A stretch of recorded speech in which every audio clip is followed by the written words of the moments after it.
আমাদেরকে জমা দিয়ে সরকারি ভাবে সার বিক্রি করতে পারি, কৃষকের উপকার করতে পারি। আমাদেরকে জ্ঞাপন করে আমার মিডিয়া ভাই সাংবাদিক ভাইদেরকে ধন্যবাদ জ্ঞাপন করে আমাদের মিডিয়া সাংবাদিক শেষ করছি। খোদা হাফেজ।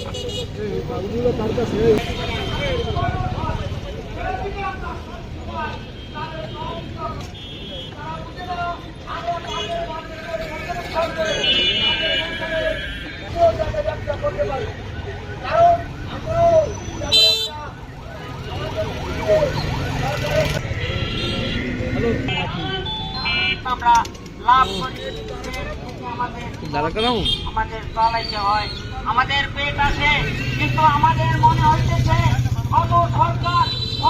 আমরা 2009 থেকে আমাদের এই নীতিমালার উপরে সৎভাবে খুচরা ডিলাররা সারা বাংলাদেশে সাধারণ কৃষকের সেবা দিয়ে আসছি। আমরা বাকি দিয়ে সেবা দিয়ে আসছি, আমরা বুদ্ধি পরামর্শ দিয়ে সেবা দিয়ে আসছি, আমরা হাতে কাজ বীজ লাগিয়ে সেবা দিয়ে আসছি। আমরা বাকিতে বিক্রি করে তাদের সিজনের ধান ওঠার পরে, ফসল ওঠার পরে আমাদেরকে টাকা দেয়, আমরা সেই টাকা নিয়ে মহাজনদেরকে পেড করি। অতএব বন্ধুগণ, আমরা সেই 2009-এর যে নীতিমালা, সেই নীতিমালার উপরে আমরা থাকতে চাই। আমরা সেই 2009-এর পরে আমরা 2025-এ সেই উপদেষ্টা পরিষদ আমাদের সেই নীতিমালাকে ভেঙে একটি ঝামেলার ভিতরে ফেলে দিয়েছে, আমাদের একটি ব্যবসা বাণিজ্যের উপরে একটি অনিশ্চিতের উপরে ফেলে দিয়েছে। অতএব আমরা চাই আমরা সেই পূর্বের ব্যবসা যেভাবে করে আসছি সেইভাবে ব্যবসা করব। এই দাবি আমাদের এই সরকার, এই গণতান্ত্রিক সরকারের কাছে আমাদের দাবি 45,000 ডিলারের। আমাদের এই 2025-এর নীতিমালা আমাদের যদি বাস্তবায়ন হয়, তাহলে আমাদের বাল বাচ্চা রুটি রুজি নিয়ে আমাদের বেশ ঝামেলায় পড়ে যাবে 44,000 ফ্যামিলি। 44,000 ফ্যামিলিতে যদি 5 জন মানুষ থাকে, তাহলে কত লাখ মানুষ, প্রত্যেকটা মানুষের পেটে লাথি মারা হবে। এবং আপনার এই যে 2025-এর নীতিমালা, 3 জন করে সাব ডিলার হবে এবং হচ্ছে তাদের 3টা করে জায়গায় দোকান হবে। আমাদের যে 45,000 যে খুচরা ডিলার, তারা আমাদের কি অপরাধ? আমাদের একটা অপরাধ দেখা যে না এইটা তোমাদের অপরাধ, তোমাদের এর জন্য বাদ দেওয়া হয়েছে। কিন্তু এরকম কোনো অপরাধ না দেখাইয়া হুদাহুদির উপরে আমাদের বাদ দিয়ে দিল, এটা আমাদের পেটে লাথি মারা হইলো। এটা সরকার যেন বিবেচনা করে। এবং সরকার যদি আমাদের নিজের দিকে, আমাদের 44,000 ফ্যামিলির দিকে তাকাইয়ে, যদি 5 লক্ষ পরিবারের দিকে তাকাইয়ে, যদি 5 লক্ষ পেটের দিকে তাকাইয়ে যদি দেখি যে আমাদের সাব ডিলার যদি রাখে, তাহলে আমাদের জন্য সর্বোপরি উপকার হবে। এবং নতুন যারা ডিলারশিপ নিতে যাচ্ছে, তাদের হচ্ছিল আপনার 5 লাখ টাকা হচ্ছিল জামানত দিতে হবে, এবং হচ্ছিল 3টা করে ওয়ার্ডে দোকান দিতে হবে, এবং হচ্ছিল তাদের 3টা দোকানের ভাড়া প্লাস হচ্ছে আপনার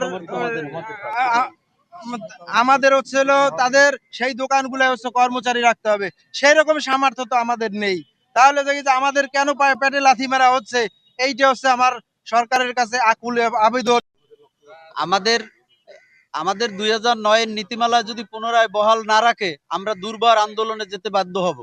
মাননীয় সরকার প্রধানের কাছে আমাদের দাবি, মাননীয় কৃষিমন্ত্রীর কাছে আমাদের দাবি, আমাদের পুনরায় 2009-এর নীতিমালায় ফিরিয়ে নেওয়া।